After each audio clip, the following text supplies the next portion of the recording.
부활주일이 되거나 크리스마스가 되면 유럽 교회들은 촛불을 밝히는 그런 전통을 갖고 있다고 합니다. 부활절과 그리고 성탄절이 되면 촛불을 밝히게 되니까 많은 분들이 초를 찾게 되겠죠. 그래서 교회가 편리를 제공하기 위해서 교회 카페 같은 데서 촛불을 파는 그런 일들이 많다고 그래요.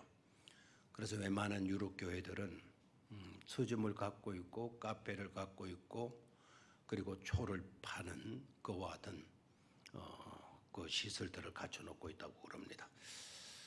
그런데 한 독실한 기독교 교인 가정에 정전이 되어서 갑자기 불이 나가가지고는 촛불을 켜야 되는 형편에 놓이게 돼서요.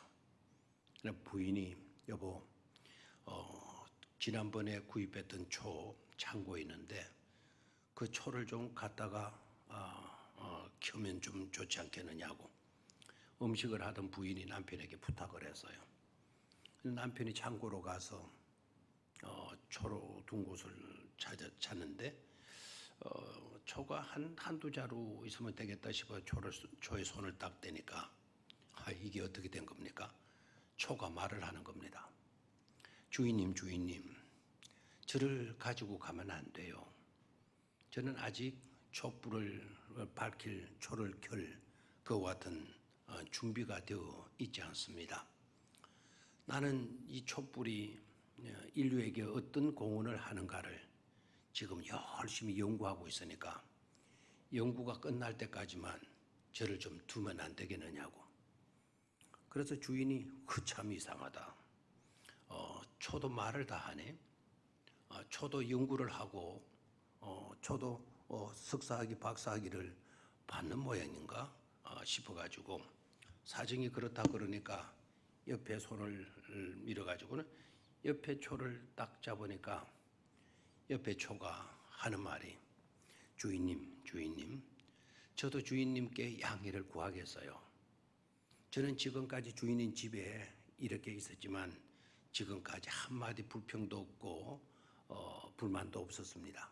언제나 주인님의 사랑과 은혜 앞에 늘 고맙게 지내오고 있습니다.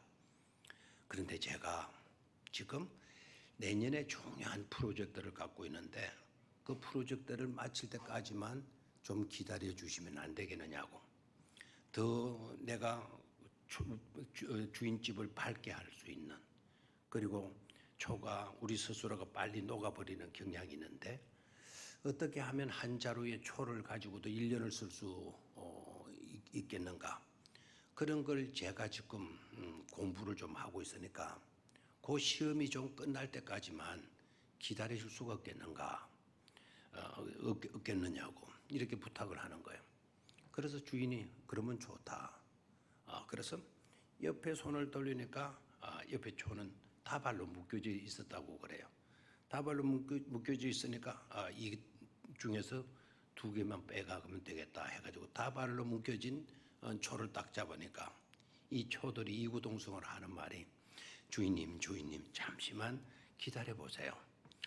우리가 이번 부활주일날 칸타타 하는 연습 중인데 연습 마칠 때까지만 좀 기다려 줄 수가 없겠느냐고. 다들 핑계들을 다 대는 거예요. 그래서 이 주인이 하는 수 없어가지고 아무 초도 가지지 못하고 그냥 투덜투덜 거실로 들어왔어요. 그랬더니 부인이 어떻게 된 거냐고. 왜 초를 가지러 간 사람이 초를 안 가지고 오고 어떻게 된 거냐고. 그랬더니 남편 주인이 대답해 이러한 사정이 있어가지고 그랬다고. 그러니까 부인된 분이 버럭 화를 나면서 여보 그따위 초들을 다 어디서 구입했어? 어디서 샀길래 그런 초가 다 있단 말이요. 화를 퍽 내고 고함을 쳤어요. 그랬더니 남편 주인께서 그거 어디서 샀더라 머리를 극적거리면서 아차 생각이 났다. 여보 그 초를 저쪽에 그 문을 닫은 교회가 안 돼가지고 문을 닫은 그 교회당에서 내가 구입한 것 같소. 쓸렁하죠 아직. 그러니까 부인되는 주인이 뭐라고 하느냐면 고개를 끄덕이면서 그러니까 내가 이해가 되네요 하더래요. 억지로 웃는 건지 이해가 돼서 웃는 건지 모르겠습니다. 되는 교회와 망하는 교회, 부흥하는 교회와 문 닫는 교회의 특징이죠. 문 닫는 교회는 그 초와 같이 늘 핑계들을 늘어놓는다는 거죠. 나는 지금 뭐 중이다. 우리 집안에 지금 이런 일이 있어. 이거 하고 있다. 이런 프로젝트를 가지고 추진 중에 있다. 이런저런 핑계들 늘어놓고 필요할 때 누구 하나 내가 여기 있사오니 나를 써주십시오. 내가 여기 있사오니 나를 보내주십시오. 하는 교인들 하나 없는 그런 교회. 그런 교회는 반드시 문을 닫을 수밖에 없다라고 하는 그런 일화예요. 맥스 루케이도의 책에서 나오는 이야기예요. 촛불에 관한 에피소드라고 하는 이야기로 나온 이야기예요. 자, 우리들의 삶의 중심에 십자가가 있고 없고의 차이가 뭘까? 우리 심령 가운데 십자가가 있는 사람들은 그런 핑계나 그런 어떤 구실이나 별명이 나오지 않는다는 거예요. 언제 어디서나 주님 어떤 곳에 보내시든지 어떤 일에 나를 쓰시든지 어떤 시간에 나를 쓰시든지 어떤 시간에 나를 부르시든지 주님의 뜻대로 하시옵소서라고 하는 그런 자세를 가지면 그 교회는 살고 그런 성도들이 많은 교회일수록 생동감이 넘치는 역사가 있는 그런 교회가 되어진다는 겁니다. 그런데 그렇지 못하고 이런 핑계 저런 핑계 이런 구실 저런 구실들이 나오게 되면 그거는 파멸될 수밖에 없다라는 거예요. 왜 그러냐? 그 중심에 십자가가 없기 때문이다라는 거예요. 오늘 주님께서 제자들에게 말씀하시죠. 마태복음 16장은 여러분 너무나도 귀중한 장 아닙니까? 마태복음 16장이 어떤 면에서 귀중하냐? 성경은 다 귀중하지만 특히 교회사적인 입장에서는 마태복음 16장은 굉장히 큰 비중을 갖는 성경장이고 있어요. 여러분 아시죠? 너희들은 나를 누구라 하느냐라고 하는 질문을 예수님이 제자들에게 하시게 되죠. 그 질문을 하시게 된 장소가 어디죠? 그 질문을 제자들에게 던진 현장, 장소가 어디죠? 다 기억이 안 나죠, 그죠? 저도 오늘 기억이 안 나가지고 지갑도 안 가지고 가고, 그리고 지갑 가지고 왔다가 또 깜빡하고 가다가 또 오고, 아마 치매 보험을 한번 들어놔야 될 것 같은 깜빡깜빡해요. 가이사랴 빌립보 이제 기억나죠, 그죠? 저 위쪽에 가이사랴 위쪽에 그러니까 갈릴리 호수에서도 약 한 40km, 30에서 40km 북쪽으로 올라가게 되면 있는 가이사랴 빌립보 지역이죠. 판신들이 우글거리는 판신을 숭배하는 사람들이 벌떼같이 모이는 그와 같은 현장에 예수님과 예수님의 제자들이 딱 도착을 하게 된 거예요. 그러니까 전부 다 그냥 시골 시장이 5일 만에 열리니까 막 시장 간다고 사람들이 모여들듯이 판신을 숭배하기 위하여서 수많은 사람들이 몰려가고 있는 그 자리에서 얘들아 너희는 나를 누구라 하느냐, 사람들은 나를 누구라 하느냐. 그래서 이런저런 이야기 대답들이 나왔어요. 그런데 우리 주님은 그렇다면 너희들은 나를 누구라 하느냐라는 질문을 던졌어요. 너는 어떻게 생각하느냐? 너희들은 나를 어떻게 생각하느냐? 그때 잽싸게 튀어나와서 대답한 사람이 누구죠? 누구? 베드로죠, 그죠? 뭐라고 대답했죠? 주는 그리스도시요 살아계신 하나님의 아들입니다. 수많은 사람이 판신을 숭배하러 가는, 우상을 숭배하러 몰려가는 그와 같은 현장에서 너희들은 나를 누구라 하느냐? 우상을 숭배하는 사람들이 득실거리고 있는 그런 현장 속에서 너희들은 나를 누구라 생각하느냐? 근데 베드로가 주는 그리스도시요 살아계신 하나님의 아들입니다. 예수님의 가슴이 찡한 감동이 오겠죠, 그죠? 그래서 바이오나 시모나, 너는 참 복이 있다. 너는 복 있는 사람이다. 네가 이와 같이 고백하게 된 것은 육적인 지혜를 가지고 머리통 가지고 대답한 것이 아니다. 성령으로 말미암아 성령의 감동으로 말미암은 것이니 내가 네 이름 위에다가 뭐를 세우겠다? 교회를 세우겠다. 음부의 권세가 결코 이길 수 없게 될 것이다. 너무나도 중요한 말씀을 선포한 장이 바로 마태복음 16장이잖아요. 그 16장 끝부분에서 우리가 와서 읽었어요. 끝부분에 와서 우리 주님께서 뭐라고 말씀하시나요? 누구든지 나를 따르려거들랑, 누구든지 나를 따르려고 하거들랑, 자기의 뭐를 지라 그랬어요? 자기의 십자가를 지고, 자기의 십자가를 지고 누구를 따라야 된다? 나를 따라야 된다 라고 말씀을 하시죠. 너를 부인하고 누구든지 자기 십자가를 지고 나를 뭐 해야 된다? 따라야 된다.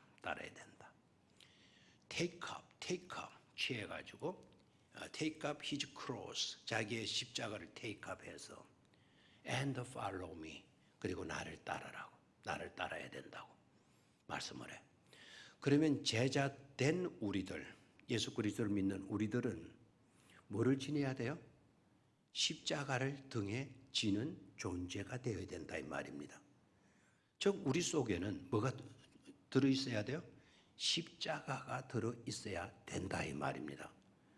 오늘 아침 새벽 기도 때 십자가 가까이, 끝까지 십자가 가까이까지 나아간 4명의 여인과 1명의 남자 제자에 대해서 말씀을 드렸어요. 끝까지 십자가, 예수님의 십자가 가까이에 간 것이 왜 그렇게 중요하냐? 그게 왜 그렇게 중요한 일이냐? 모든 축복의 시작은 어디에서 이루어진다? 십자가에서 이루어지기 때문이다라는 거예요. 우리는 십자가 정신에 가까이 있어야지, 십자가 정신에서 멀어지거나 벗어나게 되게 되면 그것은 큰일 날 일이라는 거죠. 그래서 우리는 십자가 가까이에 있는 삶, 십자가를 내 등에 짊어지고 있는 삶, 내 중심에 뭐가 들어있어야 돼요? 십자가가 들어있는 삶이 중요하다라는 거예요. 그 삶이 굉장히 중요하다라는 거죠. 그 속에서 능력이 나와요. 그 속에서 우리는 주님의 사랑을 힘입을 수가 있어요. 십자가를 가까이 하는 것, 십자가를 중심으로 하는 것, 이게 얼마나 귀한 일인가를 생각할 수 있어야 되겠습니다. 자, 그러면 한번 세상에서 세상 사람들이 말하는 말들을 보죠. 주로 어떤 문제가 일어났을 때 리더들은, 지도자들은 그 문제의 핵심이 뭐냐, 그 핵심이 뭐냐에 집착을 해요. 그래서 리더들은 그 핵심을 딱 간파를 하고 그 핵심을 알 때 그 문제를 쉽게 처리할 수가 있잖아요. 그래서 문제의 핵심을 파악하라. 문제의 핵심을 주시하도록 해라. 그 상황의 핵심이 뭐냐? 그 상황의 핵심이 뭐냐? 중심이 뭐가 있냐? 그걸 파악하는 것이 중요하다라고 강조를 해요. 자, 그래서 여러분 미안한데 오늘 영어를 좀 씁니다. 영어를 쓰는데 영어 단어는 신경 쓸 필요 없이 들으시면 되겠고, 왜 영어 단어를 쓸 수밖에 없는가는 여러분이 들어보시면 알게 돼요. 자, 문제의 핵심을 이야기할 때 영어는 the crux of matter라고 그래요. of the matter. 자, 저기 한번 볼까요? The crux of the matter. The crux of the matter. 문제의 핵심. 세상 사람들이 쓰는 용어입니다. 그 다음에 the crux of the situation. 상황의 핵심을 이야기해요. 자, 그러면 상황이 우리 번역으로는 영어로 저렇게 써놓으면 우리는 번역은 문제의 핵심 또는 상황의 핵심을 간파하라, 파악하라, 주시하라 뭐 이런 식으로 이야기하겠죠. 저게 크룩스라고 하는 CRUX라고 하는 저 단어는 라틴어예요. 라틴어인데 저 단어가 영어로는 어떻게 번역이 되는 거 아니까 크로스예요. 크로스가 뭔 줄 아시죠? 십자가라는 뜻이에요. 그러니까 the cross of the matter라고 하게 되면 사건의 핵심이 바로 크로스다. 십자가다라는 십자가다. 세상 사람들이 말하는 거예요.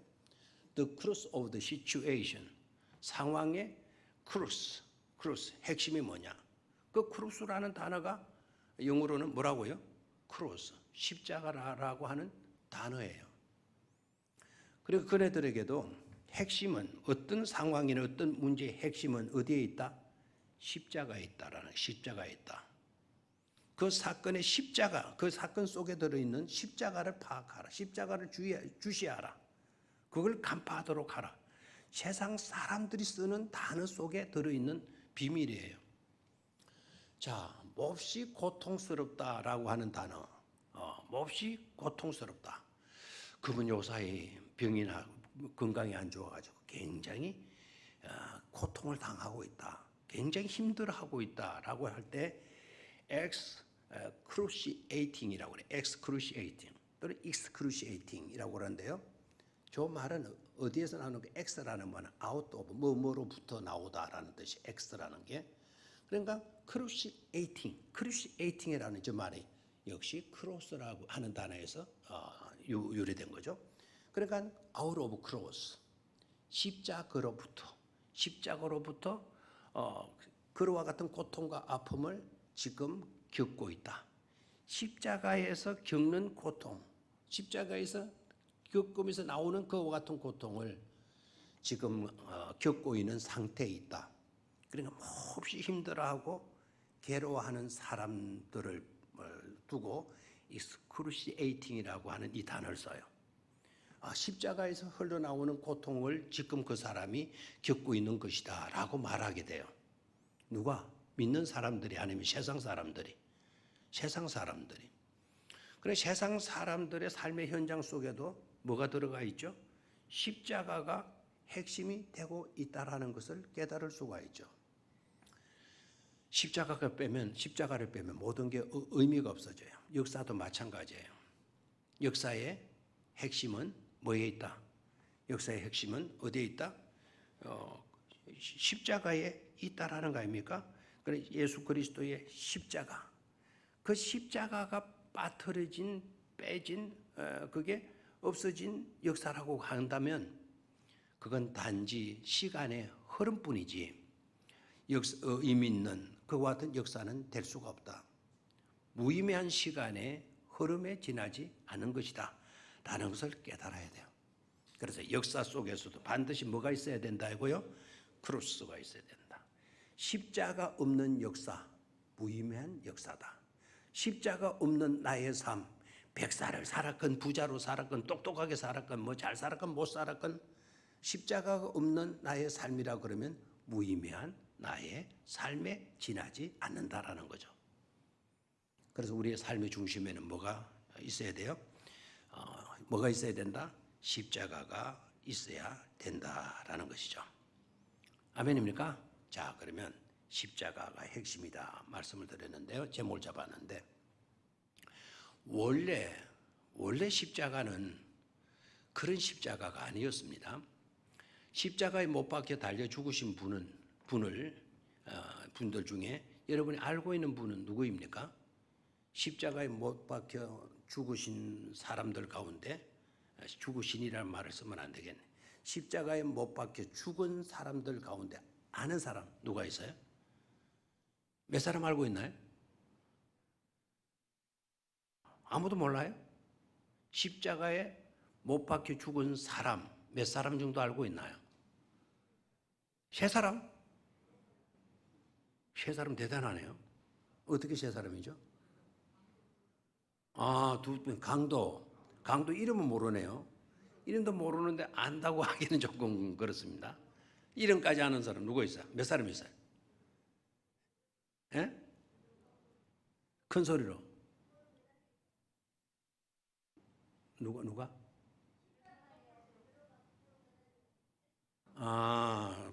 십자가 매달 거꾸로 돌아가신 분.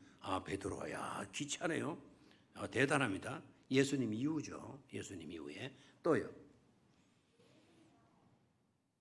예수님하고 어디서 소리가 나오죠? 2층에서 얼굴 좀 내밀고 말을 좀 해서요. 예수님하고 또 베드로하고 또 강도 이야기는 방금 했잖아. 이름은 모르잖아요. 그 강도이들 이름을 모르죠. 대개 십자가에 못 박혀 달려 죽은 사람을 말하면 십자가에 못 박혀 달려 죽은 사람이 예수님 한 분밖에 없는 줄 생각해요. 예수님 한 분밖에. 여러분, 예수님은 모든 역사의 판도를 바꿔놓으신 분 아닙니까? 그리고 왜 언제부터 십자가 그 십자가를 바라보고 십자가를 바라보면 눈물도 흘리고 그 십자가 사랑한다 그러고 언제부터 이렇게 됐냐? 예수님 때부터 그래요.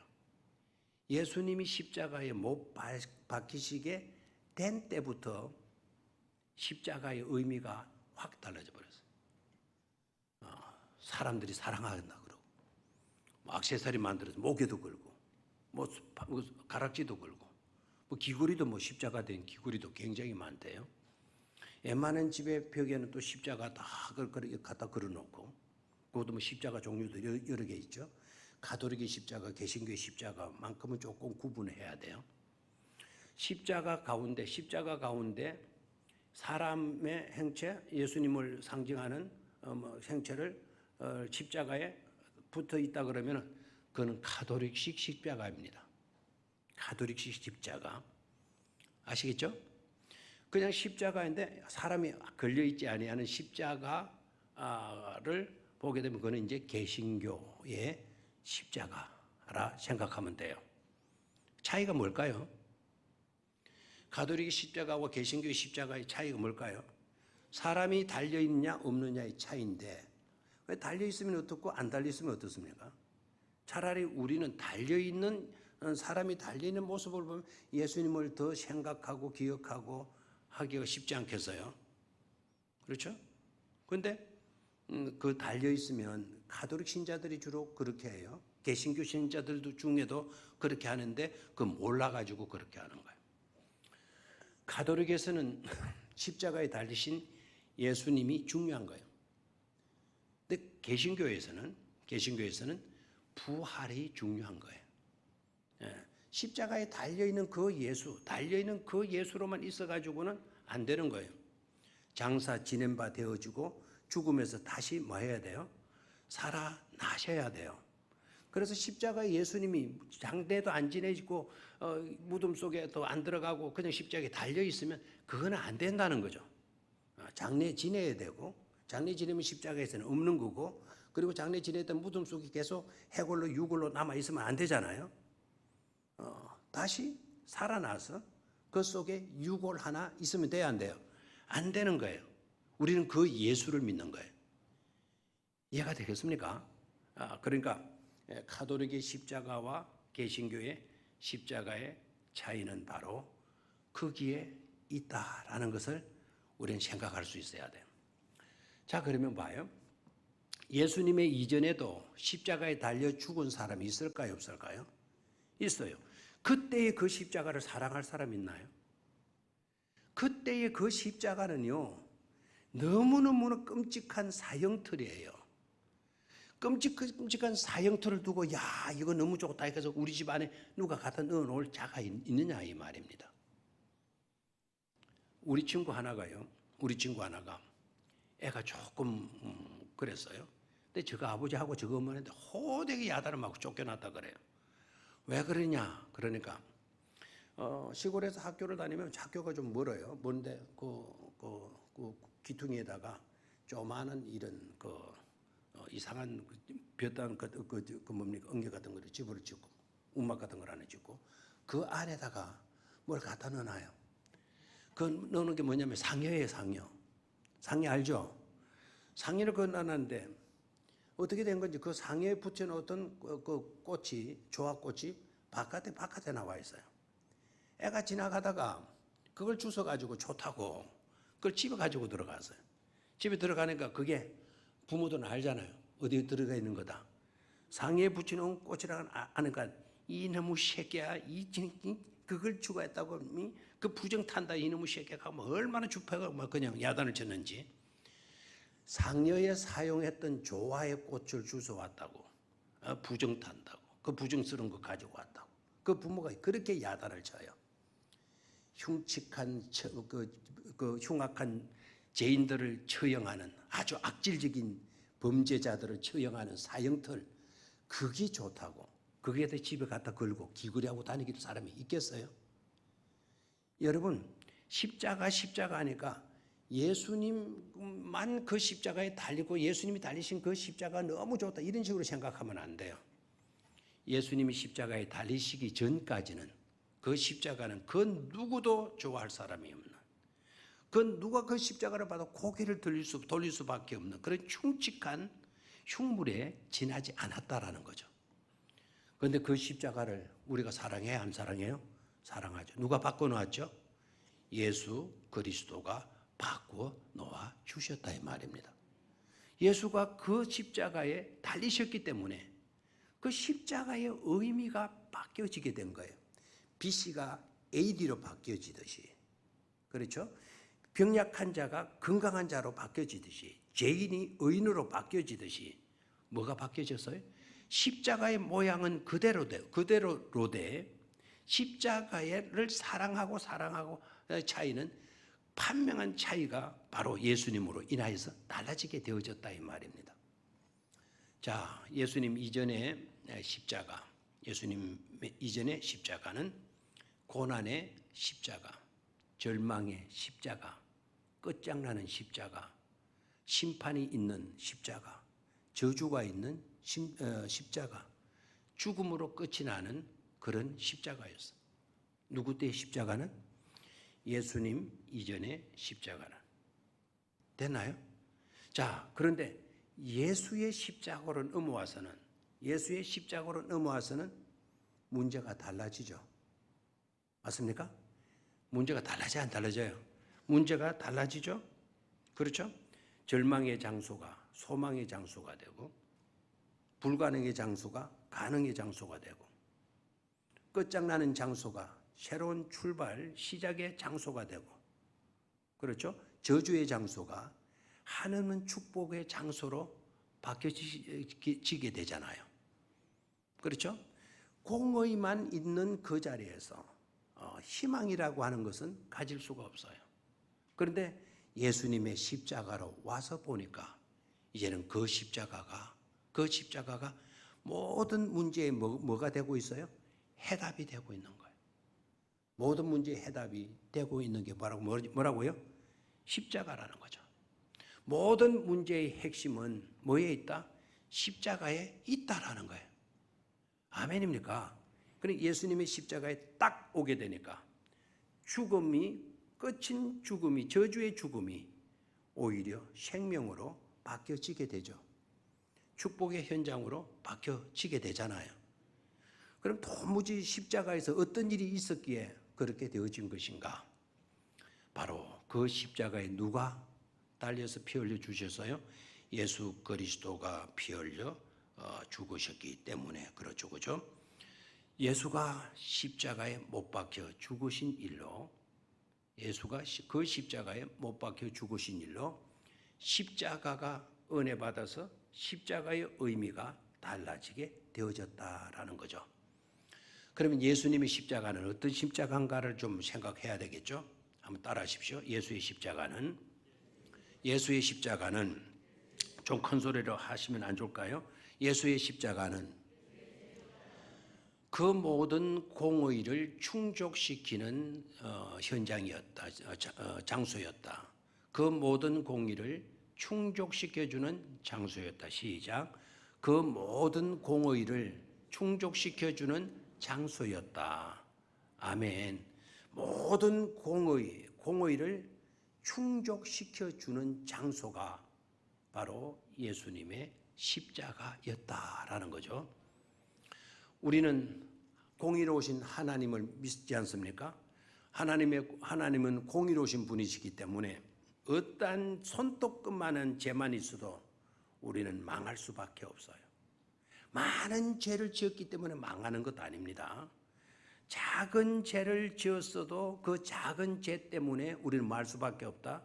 죽을 수밖에 없는 존재들이에요. 왜 그렇죠?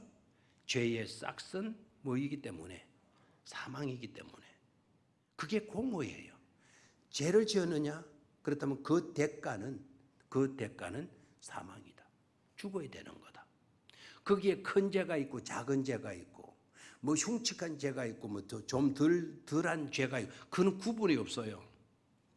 많이 죄를 지었건 또 뭐 심각한 죄 뭐 아닌 너무 뭐 평범한 그와 같은 시시한 죄를 지었건 상관이 없다니까요. 공의로우신 하나님의 잣대로 갖다 대어서 거기에 부족하게 되면 죄입니다. 큰 죄건 작은 죄건 많이 지었건 작게 지었건 상관없어요. 죄의 싹은 뭐라고요? 사망이에요. 그래서 공의로우신 하나님이 공의롭게 재판을 하시기 때문에 죄 지은 자는 무조건 뭐 할 수밖에 없죠? 죽을 수밖에 없어요. 뭐 때문에? 죄 때문에. 그런데 우리는 상대적으로 위안을 받고 살죠. 그 인간은 그렇다 치더라도 나는 그렇게는 나쁘게 안 살았어. 그 인간은 그렇게 많은 죄를 지었어도 나는 그래도 착한 점이 좀 있거든. 이런 식으로 위안을 합니다. 스스로 위안을 받으려고 해요. 그것처럼 큰일이라는 건 없어요. 그렇게 위안받다가 요만한 거 걸려가지고 그만한 것 가지고도 지옥행 딱 결정되고 나면 원통해서 못 견디잖아요. 그러니까 모든 공의가 충족되지 않으면 공의로우신 하나님의 심판에서 벗어날 수가 없다 이 말입니다. 그런데 놀랍게도 그 모든 하나님의 공의를 충족시켜 주신 십자가가 누구의 십자가다? 예수 그리스도의 십자가다 이 말입니다. 그 십자가 예수 그리스도에게 와서 주님이 지신 그 십자가는 어떤 십자가이냐라고 물으면 하나님의 공의를 모두 몽땅 충족시켜 준 장소로서의 십자가입니다. 이렇게 대답할 수 있기를 축원합니다. 그걸 우리가 깨닫게 되면 감사가 저절로 나올 수밖에 없죠. 자, 그다음 볼까요? 아까 예수님 이전의 십자가는 예수님 밖의 십자가는 죽음으로 끝난다고 그랬죠. 죽음으로 저주로 끝나요. 그런데 예수님의 십자가가 있고 난 뒤에는 죽어도 다시 사는 축복으로 바뀌어지게 되잖아요. 아멘입니까? 그래서 죽음의 과제 앞에 누가 자유로울 수가 있습니까? 죽지 않을 인생이 그 누가 있습니까? 죽음은 전 인류에게 주어진 공통된 과제예요. 저와 여러분들이 영원토록 여기에 앉아가지고 예배 드릴 수 있을 것처럼 느껴집니까? 그렇지 않아요.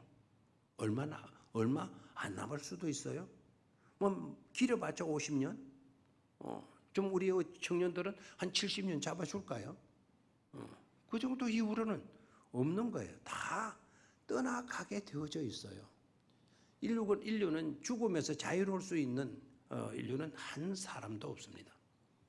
그런데 예수 그리스도의 십자가로 인하여서는 어떻게 되죠? 나를 믿는 자, 그 속에 십자가의 은총이 새겨져 있는 자라고 하면 죽어도 뭐 하게 되는 다시 사는 그런 놀라운 축복이 주어지게 되는 줄로 믿습니까? 다 같이 죽어도 다시 산다. 엄청난 축복이 우리에게 주어지는 것 아닙니까? 그러니까 얼마나 살았느냐, 어떻게 사느냐, 그거 중요하지 않다니까요. 언제 우리가 죽음을 맞든지 간에 죽음이 문제가 되지 않으려고 하면 다시 뭐 해야 돼요? 살아나면 되는 것 아닙니까? 다시 살아나는데 또 병들고 늙고 고생하고 그런 모습으로 살아난들 그것도 무의미해요. 영원히 병들지 않고 늙지도 않고. 그렇죠? 너무나 영광스러운 영화로운 모습으로 다시 살게 되는 건 이건 놀라운 우리에게 주어진 은총이 아닐 수가 없는 줄로 믿습니다. 주님의 십자가로 인하여서 이렇게 달라지게 된 거예요. 그래서 모든 문제의 핵심은 어디에 있다? 어디에 있다? 예수 그리스도의 어디에 있다? 십자가에 있다. 그 십자가는 어떤 것인가? 예수님의 십자가를 바라보면서 우리가 외칠 수 있는 말, 내 외치기가 싫으면 내 중심에서 고백되어지는 말, 내 중심에 내 스스로에게 말할 수 있는 속삭이는 그 말이 바로 뭘까요? 여기에 사랑이 있다. 여기에 영혼이 있다.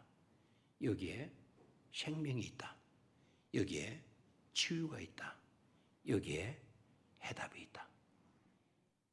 몇 번의 아멘이 나옵니까? 여기에 사랑이 있다. 여기에 사랑이 있다. 예수님이 십자가를 바라면 여기에 사랑이 있다.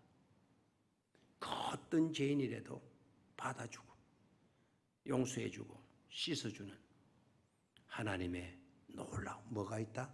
사랑이 있다. 사랑이 있다. 우리가 이맘때가 되면 꼭 부르는 찬송이 있죠. 웬 말인가 날 위하여 주 돌아가셨나. 이 벌레 같은 날 위해, 이 벌레 같은 날 위해 주 130 한번 찾아봅시다.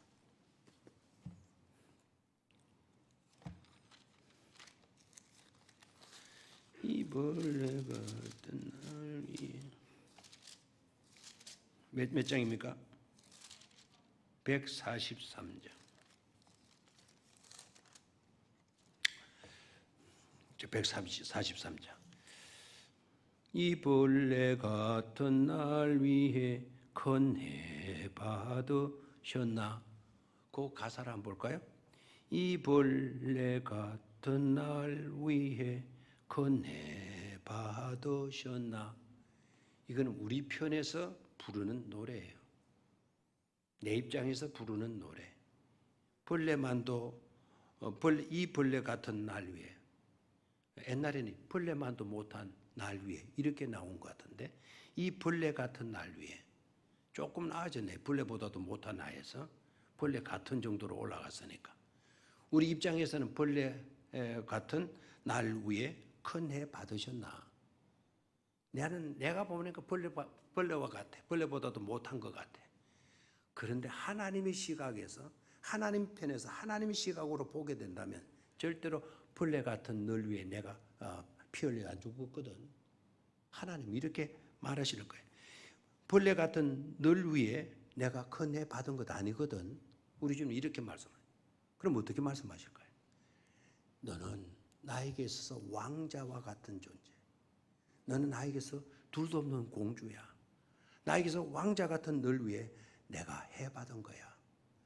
나에게서 너는 죄인이 아니라니까. 벌레가 아니라니까. 나에게 있어서 너는 둘도 없는 나의 딸이야. 공주인 거야. 아멘입니까? 내 입장에서는 벌레보다도 못한 것 같지만 하나님은 저와 여러분들을 왕자보다도 공주보다도 더 귀하게 여겨주시는 분 아닙니까? 그게 하나님의 사랑이다 이 말입니다. 십자가가 바로 그것을 우리에게 보여줘요. Here is love. 바로 여기에 사랑이 있다. 여기에 사랑이 있다. Here is forgiver. 여기에 뭐가 있다? 용서가 있다. Here is salvation. 여기에 구원이 있다. 여기에 구원이 있다. 아멘. 자, 여기에 뭐가 있다? 아내들하고 대답하면 돼요. 여기에 사랑이 있다. 여기에 용서가 있다. 여기에 구원이 있다. 여기에 평화가 있다. 여기에 생명이 있다. 여기에 영혼이 있다.